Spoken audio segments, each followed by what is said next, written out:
Kindly watch the video linked in the comments first. It is shared solely for your inner growth. It contains essential guidelines on how to maximize the benefits of the content. Skipping it may waste your time and dilute the true purpose of what follows. Please watch the videos in the recommended sequence only, as watching them out of order may lead to confusion. Phew. Still recovering from the mind blast you dropped last time. I feel like my beliefs just got vaporized in a philosophical blast. Anyway, one last doubt for now. What about devotion? What about prayers? Is that all just placebo too? Brace yourself again, Arav. Because what I'm about to say might sound even more ground-shattering.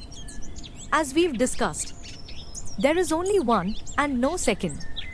So, all your prayers, all your devotions, they're ultimately offered to your own true self. Oh. That sounds dangerously close to schizophrenia. Like a self-reinforced delusion. Praying to your own self? But unknowingly, you still sound logically true. When you pray, it means you've reached a point where your own thinking, planning, and efforts have no way forward. It's a moment of deep surrender for selfish ego, a way of saying, I don't know what to do anymore. That honest surrender is not a weakness. It's actually the doorway through which a greater intelligence starts working. Not outside you, but from within, quietly and gently. Okay. Listening. When you stop trying to control everything, life begins to move on its own. Situations may start to shift, maybe not in the way you expected, but always in a way that helps you grow and evolve.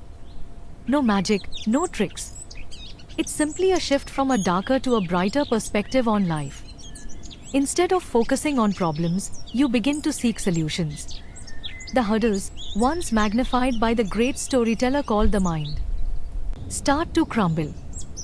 So basically, it sounds like giving up and just sitting there, waiting for something magical to happen on its own.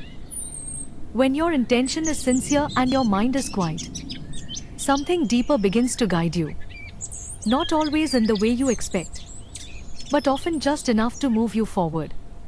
Surrendering means letting go of the expected outcome, but never giving up on sincere effort. It's about accepting whatever the result is, with gratitude, as blessings. And this is what devotion really is? Devotion means giving your full attention and energy to something. Not out of neediness, but with sincerity for a meaningful outcome. It's not about asking or begging. It's about trusting, even when things don't go your way.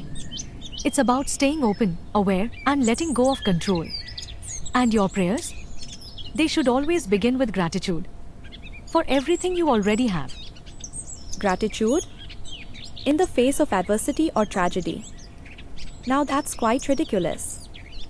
Here's a simple truth, Arav. Anything that genuinely makes you feel good is God in action. And gratitude is the quickest way to reach that feeling. It quiets fear, melts away hopelessness, and clears out doubt and negativity. It shines the road map to the solutions and actions to overcome the inner and external turmoil. Sounds reasonable to accept, but what about the impact of a tragedy that's already happened? How does devotion help then? Good question, Arav. Remember what we spoke about earlier? You pay attention to by the experience. The more attention you give to the pain, the more intense and prolonged the suffering becomes. That's the ego's iron grip, keeping you stuck in why me or poor me. The ego loves sympathy because it confirms the narrative that you were wronged or don't deserve the pain. Yes. I can totally relate to this. I used to love being around with sympathy extenders, but I'd resented those who told me upfront, it's already happened, there's no undoing it. I accept it gracefully and move on with life. Yes, ego avoids true empathy or compassion extenders because they gently nudge you toward healing, toward letting go, toward acceptance. Devotion helps you face the pain, not feed it. It helps you move forward with grace, even while carrying your scars. Okay, got it. But then what about all those holy places and spiritual institutions? Are they just well-decorated hoaxes with entry fees? Let's just say most of them are more interested in crowd and donation boxes than actual awakening. You go there seeking answers, and end up with a VIP pass. The divine isn't locked behind the gates or hidden in sermons booming through loudspeakers. It's found in silence, in sincerity, and ironically, sometimes in walking away from all the noise. True institutions offer nothing but solitude and a quiet space to look within and find the solution. And what about the long sermons, scripture readings, and hymn singing? What's all that about? Mostly entertainment, spiritual theater with a touch of psychological relief. It gives people the feeling of marking attendance in some imaginary roll call check by divine. It's like offering a head massage to someone with a stress-induced headache, soothing, yes, but not a cure. The moment they step out, they're back to square one, survival mode. That's because the root cause, selfishness, never gets addressed. And from that one root, all suffering sprouts. Then what is the true path of devotion? Devotion isn't about rituals, loud singing, or attending at worship places like it's a divine biometric system. It's about deep sincerity, a silent commitment to inner clarity, truth, and transformation. True devotion is when your thoughts, words, and actions begin to align, not to please a deity, but because they reflect your highest understanding.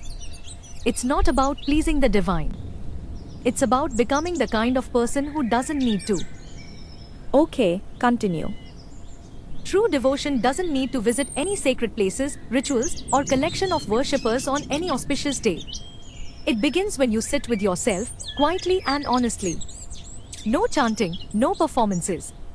Just you, staying with what is. When the noise fades, clarity begins. It's in doing what's right. Even when no one is watching. Even when it's difficult. Even when there's nothing to gain. Quite interesting.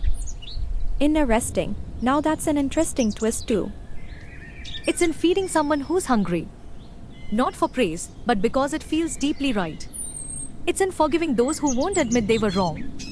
Because peace matters more than blame. It's in being kind, even when life feels harsh. Devotion, Arav, is not about what you say or where you go. It's how you live, one moment at a time. And the best part? No one's asking you to pay for it. You make it sound so simple. Almost too simple. But maybe that's where I kept missing it. I thought devotion was something to be performed, not something to be lived. That's the shift, Arav.